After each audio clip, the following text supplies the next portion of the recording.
Welcome to morning news. నేతపల్క group of channel సమర్పించేటువంటి morning news మీ అందరికి స్వాగతం తెలియజేస్తున్నా. నేను మీ కోటికే రామ్మోహన్. దినపత్రికల్లో ఉన్నటువంటి వార్తలను చూసే ముందు మిత్రులారా, నేతపల్క న్యూస్ ఛానల్ శ్రేయోభిలాషులకు, మిత్రులకు, ప్రజలకు అందరికీ కూడా నూతన సంవత్సరం సందర్భంగా మీకు శుభాకాంక్షలు తెలియజేస్తున్నా. ఈ సంవత్సరం, ఈ నూతన సంవత్సరం 2024 మీ జీవితాలలో మీకు, మీ కుటుంబ సభ్యులకి మంచి జరగాలని, మీ జీవితాలలో వెలుగులు నిండాలని ప్రగాఢంగా కోరుకుంటున్నా. అదేవిధంగా ఈ నూతన సంవత్సరంలో మీ అందరి సహకారం నేతపల్క న్యూస్ ఛానల్కి అవసరం ఉంది. ఈ ఛానల్ని తెలుగు రాష్ట్రాలలో ప్రభుత్వాలను, రాజకీయ పార్టీలను, అవినీతి పరులను, అక్రమాలు చేసేటోళ్ళను, ల్యాండ్ గ్రాబర్స్ని ఖచ్చితంగా ప్రశ్నించే విధంగా, ముఖ్యంగా పేద వర్గాల యొక్క గొంతుకగా నిలబడాలంటే ఈ ఛానల్ని ముందుకు తీసుకెళ్లే బాధ్యత మీ అందరిదే. మీరు కనుక మన ఛానల్ని సబ్స్క్రైబ్ చేసి, షేర్ చేసి, అదేవిధంగా సోషల్ మీడియాలో పెద్ద ఎత్తున చర్చోపచర్చలు జరగాలంటే మీ వల్లనే అవుతుంది. సో అందుకని దయచేసి ఈ నూతన సంవత్సరంలో మీరందరూ బాగుండాలని, మీరు అభివృద్ధి చెందాలని, మీ ఆర్థిక పరిస్థితి బాగుపడాలని, తెలుగు రాష్ట్రాలలో ప్రజలందరూ మంచిగా ఉండాలని బలంగా కోరుకుంటూ, ఆ దేవుని మనస్ఫూర్తిగా మీ అందరికీ మంచి చేయాలని చెప్పేసి కోరుకుంటూ, ఈ చక్కగా దినపత్రికలు ఏముండే చూద్దాం. నూతన సంవత్సరము తెలంగాణలో సవల్ల బాట. కాంగ్రెస్ పార్టీ ముందున్నటువంటి బాట ముళ్ళ బాట. పల్లెగాయలు ఉంటాయి కదా, ఆ పల్లెగాయల ముంచెల్లి కాంగ్రెస్ పార్టీ ఇప్పుడు నడవాల్సినటువంటి అవసరం ఉంది. ఎందుకంటే ఆందాన్ ఏమి లేదా, కానీ వాళ్ళు ఇచ్చిన హామీలు ఆకాశానికి నిచ్చెనేసినట్టు ఇచ్చిర్రు.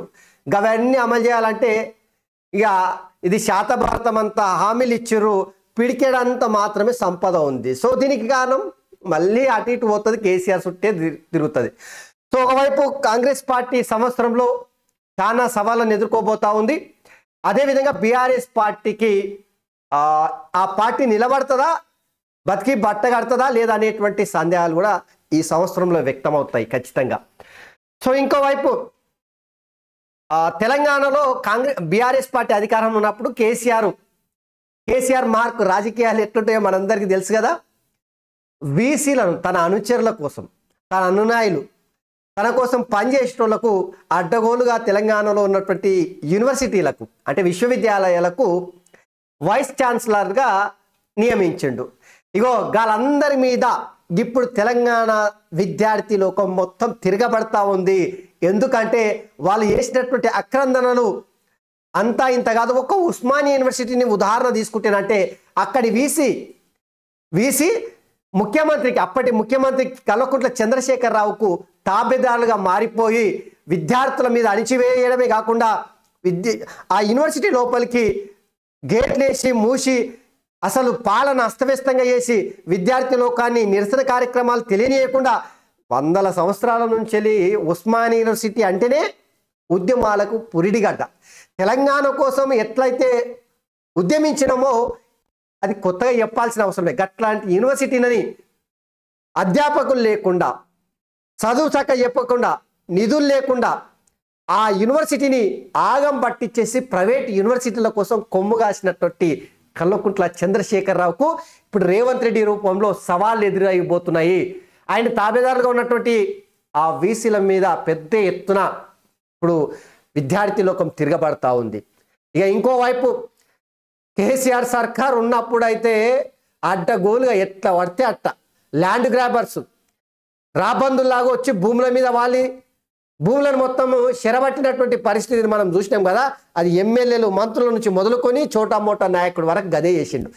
ఇప్పుడు గల పని పట్టడానికి, గల భరతం పట్టడానికి అధికార యంత్రాంగం మొత్తం రేవంత్ రెడ్డి కుర్చీ మీద, గద్దె మీద కూర్చున్న ఎంబడే బీఆర్ఎస్ పార్టీకి వెన్నులో వణుకుటుడు స్టార్ట్ అయింది.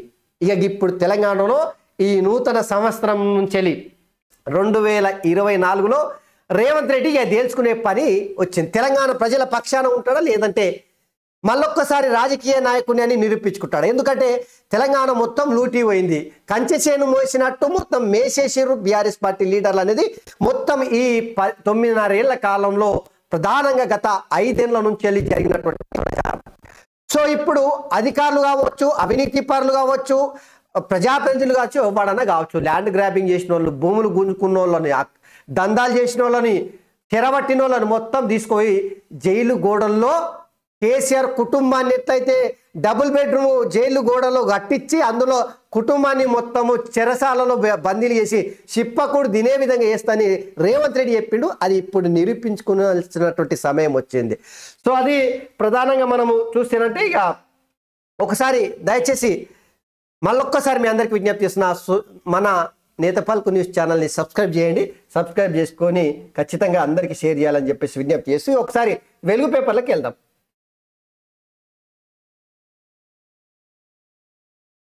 సో పాఠకులకు, ప్రకటనకర్తకు, ఏజెంట్లు, మిత్రులు, శ్రేయోభిలాషులందరికీ వెలుగు పేపర్ కూడా నూతన సంవత్సర శుభాకాంక్షలు తెలియజేస్తూ ఉంది. ఇక న్యూ ఇయర్ కిక్ 658 కోట్లు రాష్ట్రంలో భారీగా లిక్కర్ సేల్స్ డిసెంబర్ 30న ఒక్కరోజే 313 కోట్ల అమ్మకాలు. కొత్త ఏడాదిని సందర్భంగా రాష్ట్రంలో లిక్కర్ సేల్స్ జోరుగా జరిగాయి. ఆదివారం సెలవు అయినప్పటికీ మద్యం డిపోలను ఓపెన్లో పెట్టి మరి లిక్కర్ బీర్లను వైన్ షాప్లకు పంపారు. ఈ నెల 29, 30, 31 తేదీల్లో ఏకంగా 658 కోట్ల మేర లిక్కరు బీర్లు అమ్ముడు పోయినాయంట. చూడర్రి, రేవంత్ రెడ్డి గారు కేసీఆర్ ఫామ్ హౌస్ ముఖ్యమంత్రి అన్నావు, తాగుబోతుల ముఖ్యమంత్రి అన్నావు, సొలుకుట్ట పాలన చేస్తాడన్నావు. మరి ఇప్పుడు నువ్వు చేసేది ఏందో ఇక చూడాలి. తెలంగాణలో ఒక్కొక్క ఊళ్ళో ఎంత తక్క అనుకున్నా 5 నుంచి 10 ఈ లిక్కర్ దందా చేసేటువంటి బెల్ట్ షాపులు ఉంటాయనేది మీరే ప్రచారం చేసిరు. ఇప్పుడు ఆ బెల్ట్ షాపుల రూపంలో తెలంగాణకు ఆమ్దాని రావడానికి వాడుకుంటారా దాన్ని, లేదంటే ప్రజల పానాలతో చెలగాటమాడుతున్నటువంటి ఈ లిక్కర్ని ఏమైనా నియంత్రించడానికి ప్రయత్నం చేస్తారా? ఒకసారి ఎప్పురి జరా. 658 కోట్ల రూపాయలు కాలికి 31st కోసము తెలంగాణలో అమ్ముడు పోయిందంటే రాష్ట్రం ఎటువైపు పోతుందో చూడాలి. మరి రేవంత్ రెడ్డి గారు తాగుబోతుల రాష్ట్రాన్ని కేసీఆర్ చేసిండు, మీరు కూడా అది కొనసాగిస్తారా, లేదంటే తాగుబోతుల రాష్ట్రం కాదు అభివృద్ధి చెందినటువంటి రాష్ట్రంగా మారుస్తారా? మీరే చెప్పాల్సినటువంటి అక్కరుద్ది దీని మీద. అయితే బెల్ట్ షాపులని మీరు అధికారులకు వచ్చిన ఎంబడే నియంత్రిస్తున్నట్టు కొంత ప్రచారం జరిగింది. బెల్ట్ షాపుల మీద ఉక్కు పాదం మోపుతారనే ప్రచారం జరిగింది. మళ్ళీ ఏమైందో లేదో తెలియదు కానీ మొత్తం మీద దాన్ని పడికేసారు. అమాంతం మండే మంట మీద నీళ్లు పోసిన చందంగా అయిపోయింది బెల్ట్ షాపుల పరిస్థితి. అయితే మీరు అంటే అధికారంలోకి వచ్చిన ఎంబడే ముచ్చట్లయితే చెప్పారు, మరి దాని మీద ఇప్పటి వరకు ఇది ఏం చేయలే. ఇక దాంతో న్యూ ఇయర్ చిక్కు తాగి తందనాలు ఆడాలి. ఈ కొత్త ఏడాది సందర్భంగా జనాలు మొత్తం ఇగో దగ్గర 700 కోట్ల రూపాయల మందు తాగారట ఒక్క దినమే. ఆస్ట్రేలియాలోని సిడ్నీలో కొత్త ఏడాది వేడుకలు ఆకాశాన్ని అంటినాయి. ఇక 2024 అందరికంటే ముందు న్యూజిలాండ్ స్వాగతించింది. ఆ తర్వాత సిడ్నీ వాసులు పటాకులు కాలుస్తూ సెలబ్రేట్ చేసుకున్నారు. విద్యుత్ దీపాల వెలుగులో సిడ్నీ హార్బరు, ఒపేరా హౌస్లు కనువిందు చేసినాయి. సో ప్రపంచంలో మొట్టమొదటిసారిగా న్యూజిలాండ్ దేశంలో మొట్టమొదటిసారిగా అంటే అక్కడ దినం ఫస్ట్ వస్తుంది కాబట్టి కొత్త సంవత్సరాన్ని స్వాగతించినట్ట, సెలబ్రేట్ చేసుకున్నారట. చూడుర్రి. సో ఇది కొత్త సంవత్సరానికి సంబంధించి ఒక్కో ఇంటి నుంచి 2 అప్లికేషన్లు, 3 రోజుల్లో 40 లక్షల అభయస్థం దరఖాస్తులు. 6వ తేదీ నాటికి 1.5 కోటి అప్లికేషన్లు వచ్చే ఛాన్స్. రేషన్ కార్డు, ధరణి సమస్యలపై లక్షల్లో వినతులు, ప్రతి అర్జీని భద్రపరచాలని ప్రభుత్వం ఆదేశాలు. సో రేవంత్ రెడ్డి సర్కారు ఏర్పడిన తర్వాత ఇక 6 గ్యారెంటీల పథకాన్ని అమలు చేయడానికి మొన్న 28 తారీఖు ప్రారంభించారు కదా, కానీ 3 దినాలలోనే 40 లక్షలు దాటిపోయారట. ఇంకొక 6 దినాలల్లా 6-7 దినాలల్లా ఇక కమ్సే కమ్ ఎంత తక్క అనుకున్నా 1.5 కోటి అప్లికేషన్లు వస్తాయట. మరి 1.5 కోటి అప్లికేషన్ ఎవరైతే దరఖాస్తుదారులు అర్జీలు పెట్టుకున్నారో వాళ్ళందరికీ 6 గ్యారెంటీల పథకాలు అన్ని అమలు చేస్తారా, లేదంటే కొన్ని అమలు చేస్తారా? ఇవి అమలు చేయడానికి ఎన్ని పైసలు కావాలి, ఎప్పటి నుంచి అమలు చేయబోతా ఉన్నారు, వీటికి కావాల్సినటువంటి నిధులు ఎక్కడి నుంచి తెస్తారు? మళ్ళీ కేసీఆర్ చేసిన తప్పు లాగానే అప్పులు తీసుకొచ్చి పప్పు కూడా మళ్ళీ తినబెడతారా తెలంగాణ ప్రజలకి? ఇవన్నిటికీ సమాధానం రేవంత్ రెడ్డి మంత్రులు కాంగ్రెస్ పార్టీ దీనికి సమాధానం చెప్పాల్సినటువంటి అక్కర ఉంటుంది. ఎందుకంటే అంత ఆశమాషి కాదు వాళ్ళు ఇచ్చినటువంటి హామీలు. అన్ని ఉచిత పథకాల వల్ల కుదేలవుతుంది అనేది ఆర్థిక నిపుణులు చెప్తున్నారు. మరి ఉచిత పథకాలు ఇచ్చారు, హామీలు, దాంతోనే గద్దెనెక్కిరు. ఇప్పుడు ఈ పథకాలను అమలు చేయాలంటే తలకు మించినటువంటి భారమే. ఈ పథకాలు అమలు చేసుడు దేవుడెడుగు, కానీ ఎప్పటి నుంచి అమలు చేస్తారు అనేది ప్రభుత్వం చెప్పాలి. సో అది రేషన్ కార్డు ధరని వినతులు అభయాస్తం దరఖాస్తులకు రేషన్ కార్డు ఆధార్ కార్డు జత చేయాలని ప్రభుత్వం తెలిపింది. ఒకవేళ రేషన్ కార్డు లేకపోయినా దరఖాస్తు చేసుకోవచ్చని సూచించింది. రేషన్ కార్డు కోసం తెల్ల కాగితంపై అర్జీ పెట్టుకుంటే సరిపోతుందని చెప్పింది. దీంతో గ్యారెంటీల దరఖాస్తుతో పాటు రేషన్ కార్డు కోసం పెట్టుకుంటున్న అప్లికేషన్ కూడా ఎక్కువే ఉంటున్నాయి. ఇప్పటికే సివిల్ సప్లైస్ డిపార్ట్మెంట్ వద్ద 11 లక్షల దరఖాస్తులు పెండింగ్లు ఉన్నాయి. ఇప్పుడు వారితో పాటు అర్హత ఉన్న కొత్త వాళ్ళందరూ మళ్ళీ వినతుల రూపంలో గ్రామ సభలో సమర్పిస్తున్నారు. ఇతర సమస్యలపైన అప్లికేషన్లు తెల్ల కాగితాలపై రాసేయవచ్చని సర్కార్ చెప్పడంతో ధరణిలో ఉన్నటువంటి సమస్యలపై కూడా ఎక్కువ మంది అప్లికేషన్లు ఇస్తున్నట్టు ఆఫీసర్లు చెప్తున్నారు. ఇప్పటి వరకు గ్యారెంటీ దరఖాస్తులు కాకుండా రేషన్ కార్డు ధరణితో పాటు ఇతర సమస్యలపై 6 లక్షల పైగా అప్లికేషన్లు వచ్చినాయి అంట. సో ఒక్క రేషన్ కార్డులకు ధరణి సమస్యలు, ఇంకా ఇతర అంశాలు 6 గ్యారెంటీలతో సంబంధం లేకుండా ఇవి పెద్ద ఎత్తున, ఎందుకంటే తెల్ల కాగితం మీద కొత్త దరఖాస్తుదారులు రేషన్ కార్డు కోసం అప్లై చేసుకోవచ్చని సర్కారు చెప్పింది. ఈ దాంతోన పెద్ద ఎత్తున 6 లక్షల మంది మళ్ళొక్కసారి అప్లై చేసుకున్నారట. చూడుర్రి. సో ఒక ధరణి గురించి మీరు చూడుర్రి, ప్రజాభవన్కి వెళితే ధరణి గురించే దరఖాస్తులు పెట్టుకుంటున్నారు. కలెక్టరేట్లలో ప్రజా దర్బార్ నిర్వహిస్తే అక్కడ కూడా ధరణి గురించి ధరణి సమస్యలు చెప్పుకోవడానికే వస్తున్నారు. ఇప్పుడు ఈ 6 గ్యారెంటీల పథకాన్ని గురించి దరఖాస్తులు పెట్టుకోరంటే దానిలో కూడా ఈ ఎవరైతే భూబాధితులు ఉన్నారో ధరణి వల్ల ఎవరైతే అనేక సమస్యలతో సతమతమైనో వాళ్ళు మళ్ళా అప్లై చేసుకుంటున్నారట. కేసీఆర్ పాపపు పాలన ఈ ధరణి వల్ల ఎంతమంది ఏ రకంగా అన్యాయానికి గురయ్యారో ఈ దరఖాస్తులను చూస్తేనే మనకు అర్థమవుతుంది. సిగ్గు తెచ్చుకో కేసీఆర్ గారు, కలకుంట్ల కాందాన్ని మొత్తం జర చూసి సిగ్గు తెచ్చుకోరి.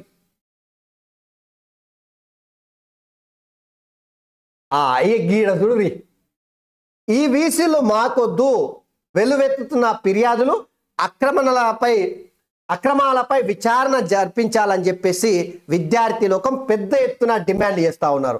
వివాదాలకు కేర్ ఆఫ్ సర్కారు యూనివర్సిటీలోని వైస్ ఛాన్సలర్లు అంతా వాళ్ళ ఇష్టారాజ్యం, భూముల లీజులు, నియామకాల్లో గోల్మాలు, నిధుల దుర్వినియోగం, వసూళ్ల దందా, ప్రశ్నిస్తే విద్యార్థులపై అక్రమ కేసులు, నాడు బీఆర్ఎస్కు అనుకూలంగా ఎన్నికల్లో ప్రచారాలు, పత్రికల్లో వ్యాసాలు.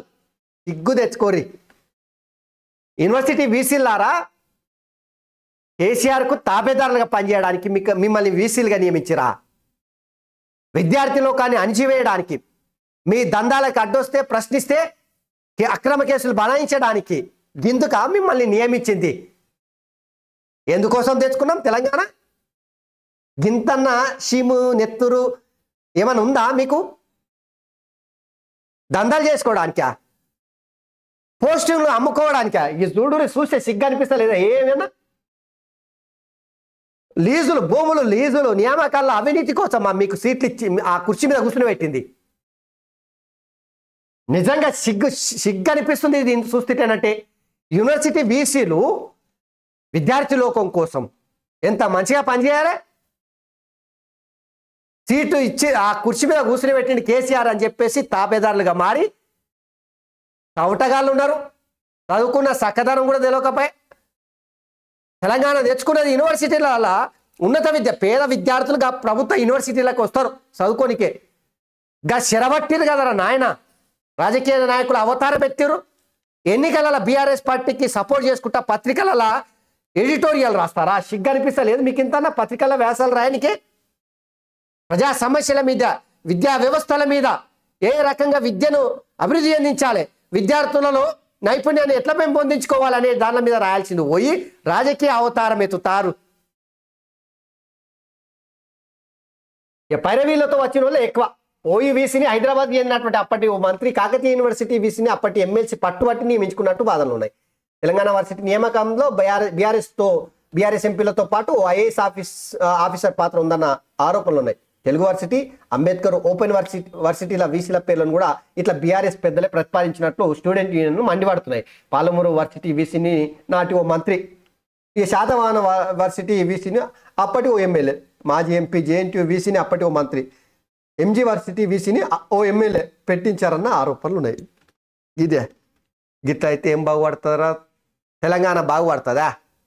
కుక్కలు కాకులు దించుకున్న ఇస్తరులాక విద్యా వ్యవస్థను మొత్తం చేసేసి కేజీ నుంచి పీజీ వరకు ఉచిత విద్య అన్నాడు. గురుకులాలలో 1,20,000 ఒక్కొక్క విద్యార్థి మీద ఖర్చు పెట్టినాం. నీళ్ళ చారు, కప్పల కూర, బొద్దింకల కూర, కక్కుడ కాలువకు రోగాలు వచ్చి అది గురుకులాలు గట్ల పడి తెచ్చినాయి. ఇక సర్కారు బళ్ళను మొత్తం మూత పెట్టేసిండు, సవలతులు లేకుండా వేసేసిండు, యూనివర్సిటీలను చెరబట్టేసారు. దేనికోసం రాబై తెలంగాణ తెచ్చుకున్నది? కేసీఆర్ పాలన అంటే గిదేనా? అభివృద్ధి నమ్మునా ఇది? తెలంగాణ ప్రజలారా చూసి జరా కేసీఆర్ చేసిన పాపాలు చూడు ఎట్లున్నాయి. సో రేవంత్ రెడ్డి గారు ఇక చూడు పని పట్టుర్రి. ఎవడైతే గిట్లా పైరవీల మీద వచ్చి కుర్చీల మీద కూర్చున్నారో ఆ యూనివర్సిటీలల్లా యూనివర్సిటీని చెరబట్టినోని గల్లబట్టి బయటికి గుంజి పడేయరు. ప్రజాస్వామ్యం ఎక్కడుందిరా నాయన? అని ఇంత అన్యాయమైనటువంటి యూనివర్సిటీలను ఎట్లా బాగు చేస్తారు? ఇప్పుడు జర యూనివర్సిటీల పాలన జర మంచిగా కొనసాగించి విద్యాబుద్ధులు నేర్పాల్సినటువంటి వీసీలు ఆగమాగం గత్తర్ గాయ చేసేసి కథం పట్టించేసారు. సో యూనివర్సిటీలే కాకుండా శాలె నుంచి మొదలుకొని, అంటే పాఠశాల నుంచి మొదలుకొని ప్రభుత్వ యూనివర్సిటీల వరకు జర రిపేర్ చేయరు. రిపేర్ చేయకపోతే ఏముంటుంది? ఇక కథం అయిపోయినాయి. సో పోటీతత్వం ఏడుంటుంది? ఇక దయచేసి ఈ యూనివర్సిటీల పైన వీసీల పైన చర్యలు తీసుకొని తెలంగాణలో ఉన్నటువంటి విద్యా వ్యవస్థను రిపేర్ చేయాల్సిందిగా రేవంత్ రెడ్డిని అడుగుతున్నా. ఇరిగేషన్ అవినీతిపై శ్వేతపత్రం రిలీజ్ చేస్తాం, వ్యవస్థలన్నింటినీ ప్రక్షాళన చేస్తున్నాం. రేవంత్ రెడ్డి అధికారం కోల్పోయిన వాళ్ళు చెప్పింది నమ్మొద్దు, యువత భవిష్యత్తుకు మాది గ్యారంటీ, అభివృద్ధిలో తెలంగాణను అగ్రభాగాన్ని నిలుపుతాం, రాష్ట్ర ప్రజలకు న్యూ ఇయర్ విషెస్ చెప్పిన సీఎం. ఆదివారం ఐఏఎస్ ఆఫీసర్స్ అసోసియేషన్ క్లబ్ బేగంపేటలో నిర్వహించిన న్యూ ఇయర్ వేడుకల్లో పాల్గొన్న సీఎం రేవంత్ రెడ్డి దంపతులు. సో ఐఏఎస్ ఆఫీసర్స్ అసోసియేషన్ బేగంపేటలో న్యూ ఇయర్ వేడుకలని నిర్వహించారు. అక్కడ ముఖ్యమంత్రి రేవంత్ రెడ్డి వెళ్ళి పాల్గొన్నాడు. ఆ సందర్భంగా రాష్ట్ర ప్రజలందరికీ నూతన సంవత్సర శుభాకాంక్షలు తెలియజేసినటువంటిది ఇక్కడ. సో ఇరిగేషన్ ప్రాజెక్టులలో అది పాలమూరు కావచ్చు, కాళేశ్వరం కావచ్చు, లేదంటే శ్రీరామ్ సాగర్ కావచ్చు, ఏదన్నా కావచ్చు, తుమ్మిడిహట్టి కావచ్చు, కేసీఆర్ మొదలుపెట్టినటువంటి ఏ ప్రాజెక్ట్ అన్నా కావచ్చు, ఆ ప్రాజెక్టులలో జరిగినటువంటి అవినీతి ఖచ్చితంగా దానిపైన శ్వేతపత్రం విడుదల చేస్తాం. ఎవడైతే ఈ అవినీతి దందాలో భాగస్వాములయ్యారో వాళ్ళందరినీ తీసుకెళ్లి ఊచలు ఎక్కేబెట్టే విధంగా చేస్తామని చెప్పేసి రేవంత్ రెడ్డి చెప్తున్నాడు. చూద్దాం నిజంగానే రేవంత్ రెడ్డి చెప్పినటువంటి మాటలపైన మీకు నమ్మకం ఉందా లేదా? తెలంగాణ ప్రజలు నేను అడుగుతున్నా. ఎందుకంటే రాజకీయ నాయకుడు అన్న తర్వాత, అధికారంలోకి వచ్చిన తర్వాత అధికారం కోల్పోయిన వాళ్ళ మీద ఎవడైనా గిట్లనే చేశారు. కేసీఆర్ ఘటన చేసాడు. తెలంగాణ ఏర్పడిన రోజున, గద్దెనెక్కిన రోజున ఆంధ్ర వాళ్ళని ఆడిపాడేసుకున్నాడు. అంటే చంద్రబాబు, అంటే పవన్ కళ్యాణ్, లేదంటే వైఎస్ జగన్మోహన్ రెడ్డి, అప్పుడున్నటువంటి రాజగోపాల్ కావచ్చు, లగడపాటి, లేదంటే ఎవడన్నా కావచ్చు, అందరి మీద ఒంటెత్తి కాళ్ళ మీద నిలబడి సవారీ చేసిండు కేసీఆర్. ఏం చేసిండు? ఏం చేయలేక సెంటిమెంట్ రైల్చిండు తెలంగాణ ప్రజల మీదలో. మళ్ళీ అధికారంలో 2 సార్లు కూర్చున్నాడు కుర్చీ మీద. మరి రేవంత్ రెడ్డి ఇప్పుడు ఏం చేయబోతాడు? తెలంగాణను తెచ్చుకున్నది తెలంగాణ అభివృద్ధి కోసం, ఒక కుటుంబానికో కొంతమంది అభివృద్ధి, తెలంగాణ అభివృద్ధి చెందినట్టు కాదు. అందుకనే రేవంత్ రెడ్డి గారు ఇక ఈ సవాలు మీరు ఎట్లా తీసుకుంటారో చూడుర్రి. ఇరిగేషన్ ప్రాజెక్టులలో జరిగినటువంటి అవినీతి ఎంతో కక్కి బీఆర్ఎస్ పార్టీ నాయకులు ఎవడన్నా కావచ్చు, కేసీఆర్ నుంచి మొదలుకొని కార్యకర్త వరకు ఎవడు తిన్నా మొత్తం కక్కి అది తెలంగాణ ప్రజలకు పంచిపెట్టు. గట్ల కాకపోతే నిన్ను కూడా ఎవరు నమ్మరు, గుర్తుపెట్టుకో. ఇది బీఆర్ఎస్ నేతల భూ కబ్జాలపై యాక్షన్ షురు. పలు జిల్లాల్లో రంగంలోకి దిగిన ఆఫీసర్లు. కేసులు నమోదు, కూల్చివేతలు ప్రారంభం. ఖమ్మంలో బీఆర్ఎస్ కార్పొరేటర్పై కేసు నమోదు. సూర్యాపేటలో 14 మంది గులాబీ నేతల కబ్జాలపై ఎంక్వైరీ. నిర్మల్, సిద్దిపేట జిల్లాలో భూ ఆక్రమణలపై విచారణ. ప్రభుత్వం మారడంతో పెరుగుతున్న ఫిర్యాదులు. చూడుర్రి కాసుకోరియా.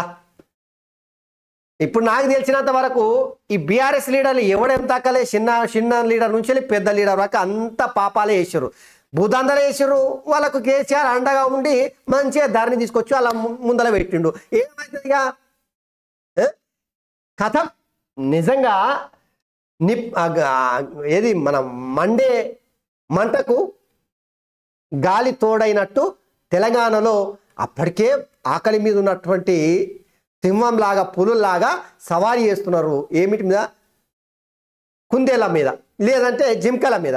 ఇక దానికి తోడు వాళ్ళకి మంచి అస్త్రం దొరికే వరకు ఇక తెలంగాణను చెరబట్టేసారు. చూడు, ఒక్కొక్కటి మొత్తం బీఆర్ఎస్ నేతల భూ కబ్జాలు మొత్తం బయటికి వస్తాయి. ఇప్పుడు రేవంత్ రెడ్డి ముందున్నటువంటి సవాల్ ఏంటంటే వీటి మీద నిజంగానే విచారణ జరిపించి ఎక్కడెక్కడైతే భూ కబ్జాలు చేసిండో, భూదందాలు చేసిరో, చెరబట్టిరో, అది ప్రభుత్వ భూమి కావచ్చు, లేదంటే అసైన్డ్ భూమి కావచ్చు, లేదంటే పేద ప్రజల భూములు కావచ్చు, ఎవరి భూములన్నా కావచ్చు, ఆ భూములను మొత్తము తిరిగి గుంజుకుంటాడా లేదా అని చూడాలి. ముఖ్యంగా నేను రేవంత్ రెడ్డి గారికి అడుగుతున్నా, కేసీఆర్ బీఆర్ఎస్ పార్టీ జిల్లాల కోసము, జిల్లాలలో ఆయన పార్టీ ఆఫీసుల కోసం ఎకరాల కొద్ది ఎకరాలు గుంజుకున్నాడు. ఇక అధికారం కుర్చీ మీద ఆయనే కూర్చున్నప్పుడు ఏముంటుంది? 33 జిల్లాలలో ఉన్నటువంటి ఈ బీఆర్ఎస్ పార్టీ ఆఫీసుల యొక్క స్థలాలపైన ముందు ఎంక్వైరీ చేయర్రి. మొత్తం బయటపడుతుంది దాంట్లోనే ఏమేం చేశారు అనేది. ఇక కాకుండా తప్పించుకునే ప్రసక్తి లేదు. అవి మొత్తం తెలంగాణ ప్రజలది. రేవంత్ రెడ్డి గారు దీని మీద తీసుకోరు. ఒక్క గివే కాదు, మొత్తం తీసుర్రి, చిట్టా మొత్తం బయటికి గుంజుర్రి ఏమేమి చేసారో. ఇక కొత్త ఇన్ఛార్జి నేతృత్వంలో కొత్త కమిటీలు దీపాదాస్ ఆధ్వర్యంలో త్వరలో కాంగ్రెస్ మండల కమిటీలు 3న పార్టీ విస్తృత స్థాయి సమావేశం నిర్వహించే అవకాశం. కార్పొరేషన్ల చైర్మన్లు ఎమ్మెల్సీల పైన మీటింగ్లో చర్చ. సో మొత్తం మీద కాంగ్రెస్ పార్టీ కొత్త ఇన్ఛార్జి దీపాదాస్ మున్సి ఉందిగా, ఆమె నేతృత్వంలోనే కొత్త కమిటీలు ఏర్పాటు చేయబోతున్నారట. ఇక ముఖ్యంగా కార్పొరేషన్ చైర్మన్ల విషయంలో, ఎమ్మెల్సీల విషయంలో ఆమె నేతృత్వంలోనే చర్చ చేయబోతా ఉన్నారట. చూద్దాం ఎవరిని వారిస్తాయో ఎవరిని వారించదో తెలియదు. ఇంకా పార్లమెంటు షెడ్యూల్ లోపే గ్యారెంటీలు అమలు చేయాలి. ఎగవేతలు దాటవేతలకు ప్రభుత్వం ప్రయత్నిస్తున్నది. హరీష్, రైతు బంధు సాయం ఎంతమందికి అందిందో క్లారిటీ ఇవ్వాలి. కాంగ్రెస్ ప్రభుత్వం చేసిన అప్పులను కూడా మా ఖాతాలో వేసింది. ప్రభుత్వ కార్యక్రమాల్లో ప్రోటోకాల్ ఉల్లంఘన జరుగుతున్నది. మీడియా చిట్ చాట్లో మాజీ మంత్రి వ్యాఖ్యలు. హరీష్ రావు, నువ్వు ఈ ప్రభుత్వ కార్యక్రమాలలో ప్రోటోకాల్ ఉల్లంఘన జరుగుతుందంటే కుక్కను చూసి నక్క ఊత పెట్టుకున్నట్టే అనిపిస్తుంది, సిగ్గు అనిపిస్తుంది నాకైతే. ఇజ్జత్ ఉందా మీకేమైనా ముచ్చట? అసలు కనీసం అర్హత ఉందా మీకు ఆ మాట అడగనికే? సిగ్గు అనిపిస్తలేదా? ఆయన చెప్పే మాటలు చూస్తుంటేనంటే లాగులేని లాగులేనోడు లడాయిపోతేనంటే వెనకిలా ముగ్గురు నూకుడుగాలు కావాలంట. అయ్యో గట్టనే ఉంది. ఏమున్నాయో మీరు చేసిందే ఉల్లంఘన కదా. ప్రతిపక్షాలు లేకుండా నిర్వీర్యం చేసి ప్రోటోకాల్ పాటించడే బంద్ పెట్టాడు. ఎక్కడో అవసరాలే. హుజూరాబాద్లో ఈటెల రాజేంద్ర ఉదాహరణ. ఒక ఎమ్మెల్యే ఉంటేనంటే అక్కడ ఎమ్మెల్సీ పనులని చేసుకోవచ్చేనంటే ప్రభుత్వ కార్యక్రమాల్లో కనీసం కూడా ఆయన పిలిచే గౌరవం కూడా ఇవ్వనటువంటి మీరా చెప్పనికి అడగనికే సిగ్గు లేదు. సో పార్లమెంట్ షెడ్యూల్లోపై గ్యారెంటీ అమలు చేయాలని అడుగుతున్నారుగా, ఖచ్చితంగా స్వాగతిస్తున్నాను. నేను ఖచ్చితంగా స్వాగతించాల్సిందే. ఒట్టిగా మాటలు చెప్పి మైనమైపించి దరఖాస్తులు తీసుకొని సరిపెడతామంటే కుదరదు. ఖచ్చితంగా తెలంగాణ ప్రజలకు ఇచ్చినటువంటి 6 గ్యారెంటీలు ఎప్పటి నుంచి అమలు చేస్తారో రాష్ట్ర ప్రభుత్వం చెప్పాల్సిన అక్కర ఉంది. ఇక మేడిగడ్డ కుంగుబాటుకు నిర్లక్ష్యమే కారణం అనేటువంటి వార్త ఇక్కడ చూడొచ్చు.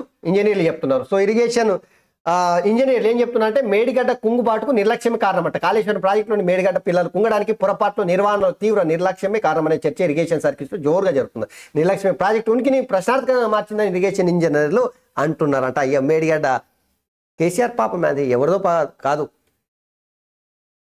గ్లోవ్స్ ఫ్యాక్టరీలో అగ్ని ప్రమాదం 6 సజీవదామనమాట. మహారాష్ట్రలో బ్లాక్ హోల్స్ పై పరిశోధనకు ఎక్స్పో షాట్ కృష్ణ బిలాల స్టడీ కోసం ఇస్రో సోమవారం ఎక్స్పో షాట్ ఉపగ్రహాన్ని పిఎస్ఎల్వి C58 రాకెట్ ద్వారా అంతరిక్షంలోకి పంపించనుందంట. సో ఈరోజు ఇస్రో పంపించబోతున్న టైం తెలియదు కానీ ఇవి వెలుగు పేపర్లో. ఒక్కసారి ఆంధ్రజ్యోతిలో చూద్దాం మిత్రులారా. కొత్త ఏడాదికి కొంగొత్త ఆశలతో చూస్తుండగానే ఏడాది గడిచిపోయి 2023 కాలగర్భంలో కలిసిపోయి 2024 వచ్చేసింది. గడిచిన ఆ ఏడాది కాలంలో ఎన్నో తీపి జ్ఞాపకాలు, చేదు సంఘటనలు, మరెన్నో సంచలనాలు. కొత్తకు ఎప్పుడు స్వాగతం, పాతకు వందనం అన్నట్టు ఆ పాత జ్ఞాపకాలకు బై చెప్పి 2024 స్వాగతం పలుకుదాం అనేటువంటి ఆ స్వాగతానికి సంబంధించినటువంటి వార్త రాసుకొచ్చారు. ఇక రైతు మహిళ యువత నామ సంవత్సరం కొత్త ఏడాది సంకల్పం మీదే ప్రజలు ఆశలు ఫలిస్తాయి. ముఖ్యమంత్రి రేవంత్ రెడ్డి ప్రకటన. రాష్ట్ర ప్రజలకు నూతన సంవత్సర శుభాకాంక్షలు. పాలనా వ్యవస్థను సమూలంగా ప్రక్షాళన చేస్తాం. ఆర్థిక పరిస్థితిని పరిపుష్టం చేసే చర్యలు చేపడతాం. ఇరిగేషన్లో అవినీతి పైన శ్వేతపడతాం విడుదల చేస్తాం. ఉద్యమకారుల సంక్షేమానికి కట్టుబడి ఉన్నాం. సో రేవంత్ రెడ్డి గారు ఈ ఇది ఉద్యమకారుల సంక్షేమానికి కట్టుబడి ఉన్నామన్నారు కదా. ఈ 6 గ్యారెంటీల పథకాలల్లో ఉద్యమకారుల గురించి ఓ ప్రస్తావన తీసుకొచ్చారు. ఏం పెట్టిరు అందులో? కేసులు ఎన్ని ఉన్నాయి, ఎఫ్ఐఆర్ ఎక్కడ ఉంది అని ముచ్చట అడగడం సిగ్గు చేటు. కేసు పెట్టేసుకొని ఉద్యమం చేసిన వాళ్ళే ఎఫ్ఐఆర్ అయింది, జైల్లోకి పోతేనే ఉద్యమకారుల. తెలంగాణ కోసం బరిగీసి కొట్లాడినాం కదా, లక్షలాది మంది కొట్లాడితేనే తెలంగాణ వచ్చింది. ఒకరో ఇద్దరో కేసులు పెట్టించుకున్న వాళ్ళు కాదు. ఒక కేసులు పెట్టించుకున్న వాళ్ళ గురించే మీరు ప్రస్తావన తీసుకొస్తున్నారంటే అది కొద్దిగా నాకు లజ్జ అనిపిస్తుంది. సరే, మీరు చెప్తున్నటువంటి ముచ్చట ఈ తెలంగాణ ప్రజలు కూడా హర్షించరు, స్వాగతించరు. కొత్త సంవత్సరంలో కొత్త పింఛను జనవరి నుంచి అమలుకు సర్కారు కసరత్తు, ఎన్నికల హామీ అమలు దిశగా అడుగులు. సంక్రాంతి కానుక లేక ఫిబ్రవరి నుంచా బడ్జెట్ అంచనాలను రూపొందిస్తున్న విభాగాలు. ఇప్పుడు పెంపు పాత పింఛన్దారులకు మాత్రమే. దరఖాస్తులు పరిష్కరించాక కొత్త వారికి అమలు. పింఛన్దారులకు 2016 నుంచి 4000, దివ్యాంగులకు మాత్రం 6000 పెంపు. ఇక పింఛన్దారులకు 2016 ఆ నుంచి 4000, దివ్యాంగులకు మాత్రం 6000. ఈ సర్కార్పై అదనపు భారం ఎంత అంటే 873 కోట్లు అంట. సో పింఛన్ ఉంది కదా, ఇక 4000కు, 2016 నుంచి 4000కు, దివ్యాంగులకేమో వికలాంగులకేమో మొత్తం మీద అయితే 6000 ఇవ్వబోతా ఉన్నారట. సో ఇది జనవరి లేదంటే ఫిబ్రవరి నుంచి అమలు చేయడానికి కసరత్తు చేస్తున్నట్టు ఇక్కడ వార్త చూడొచ్చు. ఇక ఉన్నత విద్యా మండలి కొనసాగింపు. ప్రస్తుత చైర్మన్, వైస్ చైర్మన్లతో నడిపించనున్న సర్కారు ఎంసెట్ వివిధ కోర్సుల అడ్మిషన్ల నేపథ్యంలో నిర్ణయం అంట. ఇక కూలీ నుంచి సాఫ్ట్వేర్ ఇంజనీర్ దాకా హైదరాబాద్లో డ్రగ్స్ స్మగ్లర్ల వాడకందారుల అరెస్టు. మారక ద్రవ్యాలకు అలవాటు పడిన ఏపీ యువకుడు. అందుకోసం లోన్ యాప్ల నుంచి భారీగా రుణాలు, వాటిని తీర్చలేక స్నేహితుడితో కలిసి డ్రగ్స్ స్మగ్లింగ్. కొత్త సంవత్సరం వేడుకల కోసం ఢిల్లీ నుంచి సరుకు పట్టుకున్న వెస్ట్ జోన్ టాస్క్ ఫోర్స్ 7.5 లక్షల స్వాధీనం. డ్రగ్స్తో పోలీసులకు చిక్కిన మహిళా సాఫ్ట్వేర్ ఇంజనీర్. హెరాయిన్ సరఫరాలు యూపీ, రాజస్థాన్ కూలీ. సరఫరా సూర్యాపేటకు చెందినటువంటి 2 గంజాయి స్మగ్లర్ల అరెస్టు. ఒక్కరోజే 40 కోట్లు. 31న హైదరాబాద్లో మద్యం అమ్మకాలు జోరు. నిరుటి కంటే అధికం. రాష్ట్ర వ్యాప్తంగా విక్రయాలు 240 కోట్లు అని అంచనా. 655 వెలుగులో ఉంది, 260 అని. సో ఇక్కడ కూలీ వేసుకునేటోళ్ళ నుంచి మొదలుకొని సాఫ్ట్వేర్ ఇంజనీర్ వరకు డ్రగ్స్ మూటాలుగా మారిరట, డ్రగ్స్ బానిసలు అయ్యారట, డ్రగ్స్ అమ్మే వాళ్ళుగా తయారయ్యారట. దానికోసము బానిసలైనటువంటి వాళ్ళు లోన్ యాపల నుంచి పైసలు తీసుకుంటున్నారంట. యువత మొత్తం పెడదారిన పడడానికి కేసీఆరే కారణము. డ్రగ్స్ మీద ఒకవేళ ఉక్కుపాదం మోపి ఉంటే ఈ పరిస్థితి వచ్చేదా? అరే, స్కూళ్ళల్లో, కాలేజీలల్లో చిన్న పిల్లలు ఈ డ్రగ్స్కి అలవాటు పడితే అలా జీవితాలు గుల్లగాకపోతే ఏమైతాయి?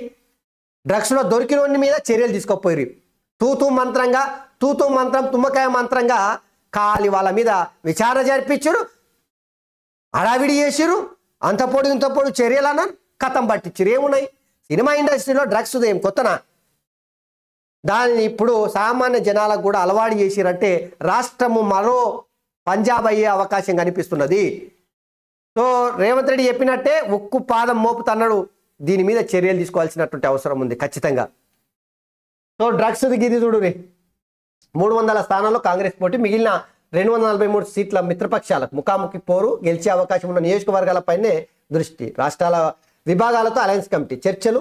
4న సోనియా, ఖర్గేలకు నివేదిక. ఇండియాతో ఇచ్చిపుచ్చుకునే ధోరణి. మీరు మాకు సహకరిస్తే బీజేపీతో పోరులో మీకు మేము సహకరిస్తాం. కాంగ్రెస్కు మిత్రపక్షాల హితవు. సో దేశవ్యాప్తంగా మోడీ హవా నడుస్తున్నటువంటి వేళ కాంగ్రెస్ పార్టీ, ఇండియా కూటమి, దేశంలో ఉన్నటువంటి బీజేపీ పార్టీ వ్యతిరేక పార్టీలన్నింటినీ కూడగట్టుకొని 2024లో ఈ సంవత్సరం జరగబోతున్నటువంటి సాధారణ ఎన్నికల జనరల్ ఎలక్షన్లో 300 సీట్లల్లో కాంగ్రెస్ పార్టీ పోటీ చేయబోతా ఉందంట. మిగిలిన 243 సీట్లల్లో మిత్రపక్షాలకు పోటీ చేయడానికి అవకాశం ఇస్తూ ఉందంట. ఇదేమన్నా వర్కౌట్ అవుతుందా లేదా? ఎందుకంటే ఉత్తర భారతదేశం అత్యంత కీలకమైనటువంటిది కాంగ్రెస్ పార్టీ మిత్రపక్షాలకు, ఇండియా కూటమి కావచ్చు లేదంటే బీజేపీ పార్టీ కావచ్చు. ఉత్తర భారతదేశంలో ఎవరైతే ఎక్కువగా సీట్లు లభిస్తాయో దేశంలో అధికారంలో వాళ్ళు వచ్చే అవకాశం ఉంటుంది. సో అందుకని కాంగ్రెస్ పార్టీ అయితే గట్లా ప్రయత్నాలు చేస్తూ ఉంది. బీజేపీ పార్టీని, నరేంద్ర మోడీని కాదని ఈ తాపకు మరొకసారి కాంగ్రెస్ పార్టీ వైపు కానీ లేదంటే ఇతర కూటమి వైపు కానీ ఓటర్లు మళ్తారని నేను అనుకుంటలేదు. అవే సర్వేల్లో కూడా బయట వస్తూ ఉన్నాయి. 32 మెడికల్ కాలేజీలకు బదులు 32 యూట్యూబ్ ఛానల్ పెట్టాల్సింది. మా ఓటమికి కారణం దుష్ప్రచారమే. నెటిజన్ అభిప్రాయంతో ఏకీభవిస్తున్న బీఆర్ఎస్ వర్కింగ్ ప్రెసిడెంట్ కేటీఆర్. ఇది పక్కా నేను చెప్తున్నా తీర్మాన్ మల్లన్నకు సంబంధించిందే. తీర్మాన్ మల్లన్న లాంటి వాళ్ళు, మాలాంటి వాళ్ళు బరాబర్ ప్రశ్నించడం కాబట్టే బీఆర్ఎస్ పార్టీ గల్లంత అయిపోయింది. బీఆర్ఎస్ పార్టీకి ఒక్క యూట్యూబ్ ఛానళ్ళ వల్లనే విపరీతమైనటువంటి వ్యతిరేకత వచ్చింది. దానిలో అనుమానమే లేదు. 32 మెడికల్ కాలేజీలు పెట్టే బదులు 32 యూట్యూబ్ ఛానళ్ళు పెట్టి మీ పార్టీ చేసినటువంటి అభివృద్ధి పనులకు సంబంధించి డబ్బా కొట్టుకుంటారంటే అధికారంలోకి వచ్చే వాళ్ళమేమో అనే ముచ్చటి అంతా ఉట్టిదే. మీరు చేసినటువంటి 30 మెడికల్ కాలేజీలు కాదు 300 యూట్యూబ్ ఛానళ్ళు పెట్టినా మీ పని మిమ్మల్ని ఎందుకు కూడగొట్టినా ఇంకా తెలివి లేకుండా మాట్లాడుతున్నారు కేటీ రామారావు. మీ అహంకారం, మీ అవినీతి, మీ కుటుంబ పాలన, మీరు మాత్రమే రాజకీయం, గడీల పాలన, దొరల పాలన గదలను బొందబెట్టడానికి తెలంగాణ ప్రజలు ఓడగొట్టిర్రు. మెడికల్ కాలేజీలు ఇయ్యనందుకో ఇచ్చినందుకో యూట్యూబ్ ఛానళ్ళు పెట్టి అబద్ధాలను ప్రచారం చేసినందుకో కాదు. దయచేసి కేటీ రామారావు గారు గుర్తుపెట్టుకో. నియంత పాలన, దొరల పాలన, సచివాలయానికి రాని ముఖ్యమంత్రి పాలన, 20 ఫీట్ల కంచె పెట్టుకొని ప్రగతి భవన్ నుంచి వెళ్ళి పాలేసినటువంటి ముఖ్యమంత్రి, ఫామ్ హౌస్ ముఖ్యమంత్రి, ప్రజలు ఎప్పుడు కూడా కలవనటువంటి ముఖ్యమంత్రి, ప్రజా దర్బార్ నిర్వహించినటువంటి ముఖ్యమంత్రి, సచివాలయానికి వెళ్ళినటువంటి ముఖ్యమంత్రి, నేను ఏది ఇస్తే గదే తీసుకుర్రా అని చెప్పేసి ప్రజలకు పథకాల పేరుతోన పాలన కొనసాగించినటువంటి ముఖ్యమంత్రి. కాబట్టి తెలంగాణలో ప్రజలు తిరగబడి కూడా కొట్టారు మిమ్మల్ని. యూట్యూబ్ ఛానళ్ళు పెట్టుకొని అబద్ధాలను నిజాలుగా ప్రచారం చేసినంత మాత్రం కుదరదు. సోషల్ మీడియా అనేది ఒక పెద్ద ప్రపంచంగా మారిపోయింది. సామాన్యునికి దొరికినటువంటి ఒక బ్రహ్మాస్త్రం అది. దానితోనే ఏదైనా చేయగలుగుతున్నారు. ఈరోజు మీ ఓటమికి సోషల్ మీడియా అంటే యూట్యూబ్ ఛానళ్ళు కూడా చాలా కీలకంగా పనిచేసినాయి, అందులో అనుమానం లేదు.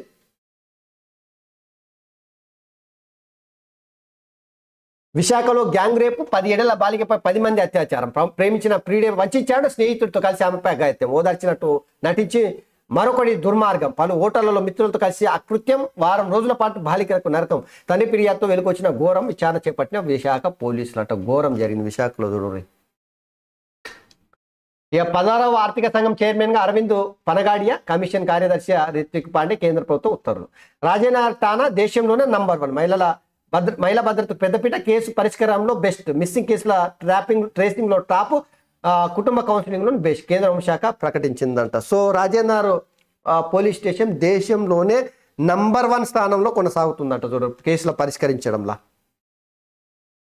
ఎర్ర సముద్రంలో మళ్ళీ అలజడి, డెన్మార్క్ నౌకపై హౌతీల దాడి, రెండోసారి దాడిని ఎదుర్కొన్న అమెరికా, హౌతీల బోట్లు ధ్వంసం, భద్రతలో పాలు పంచుకోనున్న ఇరాన్, అరేబియాలో భారత నిఘా పేంచారంట.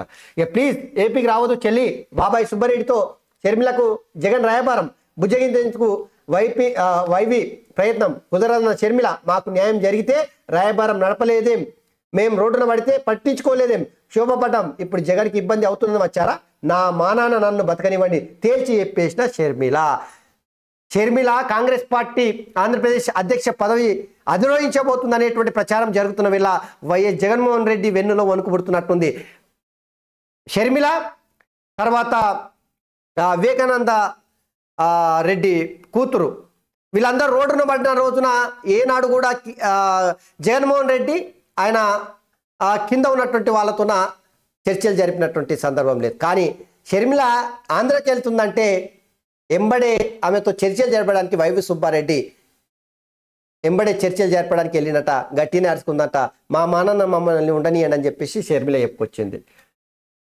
ఇవి జ్యోతిల. ఇక ఒక్కసారి మన గుమస్తా కేసీఆర్ గుమస్తా పత్రికలు ఏమున్నాయో చూద్దాం. కృష్ణబిలాల గుట్టు విప్పేందుకు సో ఇస్రో చేస్తున్నటువంటి ప్రయోగం ఈరోజు జరగబోతా ఉంది. ఇక ఎగవేతకే సాగదీత, ఓటాన్ అకౌంట్ బడ్జెట్తో కాలం వెల్లదీసే ప్రయత్నం, ఎన్నికల కోడ్ సాకుతో గ్యారెంటీల ఎగవేతకు ప్రయత్నం, ఫిబ్రవరిలో లోక్సభ ఎన్నికల షెడ్యూల్ వచ్చే అవకాశం, అప్పటిదాకా దరఖాస్తుల పేరుతో సాగదీసేందుకు ఎత్తులు, నిరుద్యోగ వృత్తిలాగే హామీలను ఎగవేసే ఆలోచన హరీష్ రావు. డిసెంబర్ 9 రైతు భరోసా, రుణమాఫీ ఇస్తామని ఇవ్వలేదు, పింఛన్లు 200 యూనిట్ల ఫ్రీ విద్యుత్ హామీ నెరవేర్చలే, ప్రణాళికే లేకుండా జాబ్ క్యాలెండర్ ఎలా సాధ్యం, జీవో మార్గదర్శకాలు లేకుండా దరఖాస్తు తీసుకుంటారా, చాట భారతం అంత ప్రశ్నలు వేసిండు అప్పుడే. ఎస్, ఖచ్చితంగా హరీష్ రావు ప్రశ్నిస్తున్నట్టు అనేక సందేహాలు అయితే ఈ సర్కార్ పైన ఉన్నాయి. ఎందుకంటే ఈ పథకాల అమలు చాలా కష్టం. ఎందుకంటే కత్తి మీద సాము లాంటిది అది. ఎందుకంటే వీళ్ళు చేసిన పాపం, హరీష్ రావు బీఆర్ఎస్ పార్టీ అధికారంలో ఉన్నప్పుడు చేసిన పాపాల మూలంగా ఈరోజు మన అధిక నిధులు ఉన్నటువంటి రాష్ట్రము రోడ్డున పడ్డది ఈరోజు. సో ఎట్లుందంటే మొత్తం ఫుట్బాల్ బుడ్డి తేలే పరిస్థితి తెలంగాణలో ఉన్నటువంటి ఖజానా పరిస్థితి. వెనకటికి నీళ్లు తోడడానికి బాయిలల్లో మోటార్లు పెట్టి పంపులు పెట్టి చేస్తుండ్రి. అమాంతం పంపు కింద బాయిలో ఉన్నటువంటి ఫుట్బాల్ బుడ్డి తేలితే నీళ్ళు అయిపోయేది. ఇంకెంత పెట్టినా మోటార్లు కాలిపోయే పరిస్థితి వచ్చేది, నీళ్ళు అయితే వచ్చేవి కాదు. సో తెలంగాణ ఖజానా పరిస్థితిలో సేమ్ అట్లనే ఉంది. కేసీఆర్ పాలనలో తెలంగాణలో ఏమన్నా అభివృద్ధి జరిగిందంటే ఒక్క అభివృద్ధి జరిగింది. కల్వకుంట్ల కాందాల్లో ఉన్నటువంటి కుటుంబాలు మొత్తం అభివృద్ధి అయింది, మిగతా కుటుంబాలు మొత్తం రోడ్డున పడ్డాయి. దానికి కారణం తెలంగాణను కుదేలు చేయడమే. ఏమన్నా అంటే ఇలా ఏం చెప్పుకొచ్చారు, తెలంగాణ అన్నిట్లో నెంబర్ 1, యాదాంట్లో చూసినా నెంబర్ 1, దేశంలో నెంబర్ 1, ప్రపంచంలో నెంబర్ 1, ఫ్లైఓవర్ల నిర్మాణంలో, పథకాల అమలులో, జీడిపిలో, జిఎస్డిపిలో, ఇక చెప్పుకుంటూ పోతే ఒకటి ఐటీలా ప్రతి దాంట్లో నెంబర్ 1. డబ్బా కొట్టిండ్రు, బాజాలు భజంతులు మోగించరు, చెప్పుకొచ్చారు. ఎన్ని చెప్పినా ఉట్టినే ఉంటుందా? సో ఏదేమైనా కూడా రాష్ట్ర సర్కారు పైన అయితే కొంత నీలి మేఘాలు అయితే ఏర్పడ్డాయి. ఇవన్నీ అమలు చేసినప్పుడు చాలా కష్టసాధ్యమైనటువంటి చూద్దాం. దానిపైన ఇప్పుడే మనం విమర్శించొద్దు. ఇక ఆందోళన బాటలో ఆటో వాళ్ళ ఉచిత బస్సు ప్రయాణంతో ఉపాధి కోల్పోవడంపై నిరసన కార్యాచరణ. 3న భిక్షాటన, 7న మహాధరణ. తమ ఆకలి కేకలతో రాజకీయం చేయొద్దని ఆటో యూనియన్ల వినతి. ఈ నెల 15న వృత్తికి డిమాండ్ చేస్తున్నారు. ఆటో యూనియన్ల వాళ్ళు మాకు కూడా వృత్తి కావాలని చెప్పేసి డిమాండ్లు చేసుకుంటా ఉద్యమాల బాట పడ్డారు. సో రేవంత్ రెడ్డి మొన్న అయితే ఒక క్లారిటీ ఇచ్చిండు. సో ఆటో యూనియన్లు ఖచ్చితంగా ఆర్థిక సాయం చేస్తామన్నాము, ఖచ్చితంగా దానికి కట్టుబడి ఉన్నామన్నాం. మరి ఏం నుంచి తెస్తారా భయ్య? నాకు అర్థమైతలే. విద్యార్థినులకేమో ఎలక్ట్రిక్ స్కూటర్లు ఇస్తామన్నారు. 6 గ్యారెంటీలకు ఎన్ని పైసలు కావాలి, రైతు రుణమాఫీకి ఎన్ని పైసలు కావాలి, రైతు బంధుకి ఎన్ని పైసలు కావాలి, ఉచితంగా అమలు చేస్తామన్నటువంటి అనేక పథకాలు ఉన్నాయి. దానికి తోడు వీటిని అన్నిటిని యానుంచి తెచ్చిస్తారు, ఏమున్నాయి పైసలు, యానుంచిది అసలు అర్థమే అవుతలేదు. ఇదైతే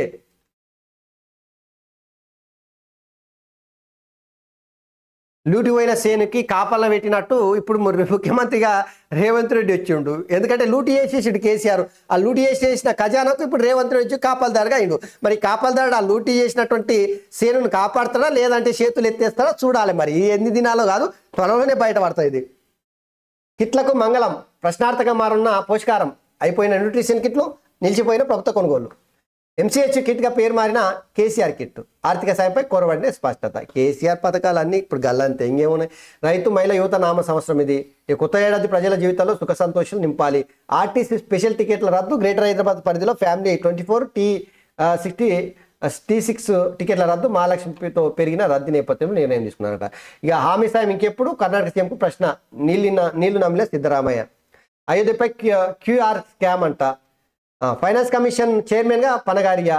వార్దాపై సందిగ్ధత. మంత్రి ఉత్తమ్ ప్రకటనతో భారత్ భవిత ప్రశ్నార్థకం. ప్రాణితపై భారత్కు కాంగ్రెస్ ప్రభుత్వ ఆసక్తి. అక్కడ అసాధ్యమని గతంలో తేల్చిన ఇంజనీర్లు అంటే ఎవరు? కేసీఆర్ పెద్ద ఇంజనీరే.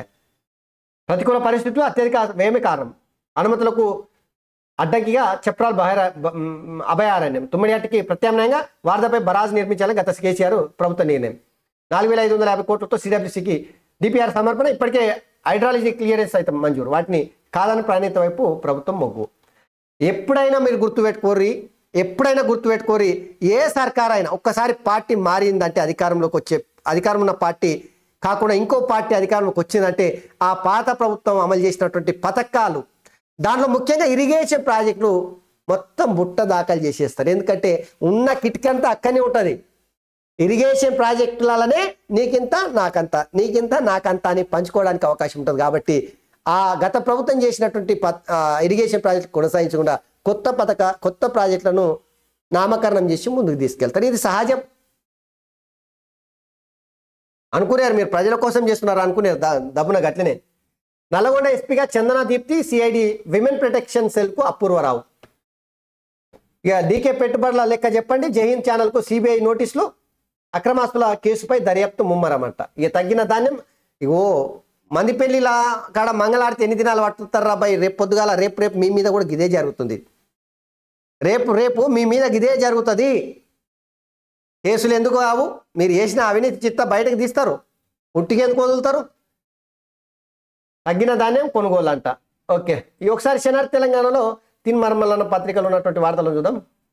తిన్మార్ దెబ్బ, కేటీఆర్ అబ్బా, మల్లన్న మేనియాకు బీఆర్ఎస్కు ముచ్చెమటలు. యూట్యూబ్ ఛానల్ కొంప ముంచినాయి. మార్నింగ్ న్యూస్తో మల్లన్న మట్టి కనిపించిన మల్లన్న. గత ప్రభుత్వ దుమ్ము దులిపిన తిన్మార్ ఇంటా బయట కలకుంటకు ఆడుకుండు. నాలుక ఖర్చుకున్న కేటీఆర్ నెట్టేట ముంచిన మెయిన్ స్ట్రీమ్ మీడియా. వృధాగా వందల కోట్ల మీడియా ప్రచారం కీ రోల్ పోషించిన మల్లన్న అండ్ కో క్యూన్యూస్ పై దాడులకు వెనక్కి తగ్గలే రఘు లాంటి జర్నలిస్టులకు అండగా మల్లన్న కేసీఆర్ కుర్చీ లాగేసిన క్యూన్యూస్ రీట్వీట్ లో కేటీఆర్ పరోక్ష పాశ్చాత్యాపం అంట. సో ఇది కొంతవరకు అయితే నేను కూడా ఒప్పుకోగలుగుతున్నా. మాలాంటి చిన్న చిన్న ఛానళ్ళను కూడా బరాబరు కేటీఆర్తో పాటు బీఆర్ఎస్ పార్టీ కేసీఆర్ పాలనపై ఎక్కడికక్కడ ఎండగట్టిన ప్రజల్లో చైతన్యం తీసుకొచ్చినాం. తీర్మానం వలన ఖచ్చితంగా మాలాంటి అందరికీ స్ఫూర్తినిచ్చే విధంగా ఆయన చేసినటువంటి పోరాటము గొప్పదే, ఒప్పుకోవాల్సిందే. ఎవరు అవునన్నా ఎవరు కాదన్నా. సో కొన్ని విషయాల్లో భేదాభిప్రాయాలు ఉండొచ్చు, కానీ తీర్మానం వలన చేసినటువంటి పోరాటం తెలంగాణ ప్రజల్లో గుండెలో గూడు కట్టుకుంది. అనుమానం లేదు. ఒకానొక సందర్భంలో కాంగ్రెస్ పార్టీ చేష్టలు ఉడిగింది, బీజేపీ పార్టీ పోరాటాలకు చేయకుండా ఆగిపోయింది. ఆ సమయంలో సోషల్ మీడియా వేదికగా చేసినటువంటి పోరాట ఫలితంగానే ఈరోజు తెలంగాణలో ప్రభుత్వాలు మారినాయి. సో పార్టీని బీఆర్ఎస్ పార్టీని కొంప కొల్లేరు చేసే విధంగా సోషల్ మీడియా నెట్వర్కే బలంగా పనిచేసింది, అందులో అనుమానం లేదు. క్యూన్యూస్ తీన్మార్ మల్లన్న కావచ్చు, కాలోజు టీవీ దాసరి శ్రీనివాస్ కావచ్చు, లేదంటే అప్పటి తొలి వెలుగు రఘు కావచ్చు, ఇట్లా చెప్పుకుంటుంటే మాలాంటి వాళ్ళం కావచ్చు, చాలా పెద్ద మొత్తంలో కేసీఆర్ సర్కార్ పైన పోరాటాలు చేసినాం, అనుమానం లేదు. ప్రజల్లో చైతన్యం తీసుకురావడానికి చాలా ప్రయత్నం చేసినారు, అందుకనే ప్రభుత్వాలు ఈరోజు మారే పరిస్థితి వచ్చేది. సో మల్లన్న చేసినటువంటి పోరాటం, ఆయన మీద పెట్టినటువంటి కేసులు, ముఖ్యంగా మార్నింగ్ న్యూస్ ద్వారా కేసీఆర్ కుటుంబాన్ని రోడ్డు మీద గుంజుకొచ్చిండు అనుకోరాదుగా. దాంతోన కేటీ రామారావు ఏం చేసిండు, పోలీసు అధికారులు ఉన్నారు కాబట్టి కేసులు బనాయించి జైలుకు పంపించారు. అయినా కూడా ఎంట్రీగా కూడా వీకలేకపోయారు. అధికారమే కోల్పోయే విధంగా సోషల్ మీడియా నెట్వర్క్లు పనిచేస్తున్నాయంటే రేపు మొత్తం సామాన్యులకి ఇదే పెద్ద అస్త్రం. మీడియా కావచ్చు, పత్రికలు కావచ్చు, చిన్న చూపు చేసే విధంగా ఏబోతా ఉన్నాయి. సో సోషల్ మీడియా అనేది ఒక బలమైనటువంటి అస్త్రం సామాన్యుడికి దొరికింది. వందల వేల కోట్ల రూపాయలతో పత్రికలు లేదంటే టీవీ ఛానల్ పెట్టాల్సిన అవసరం లేదు. ఖాళీ యూట్యూబ్లో ఛానల్ పెట్టుకొని బరాబర్ ప్రశ్నించే విధంగా ప్రజల దగ్గరికి వెళ్ళే విధంగా పనిచేసినాయి. కేటీ రామారావు పాశ్చాత్యాపం చెందుతున్నాడు ఇప్పుడు.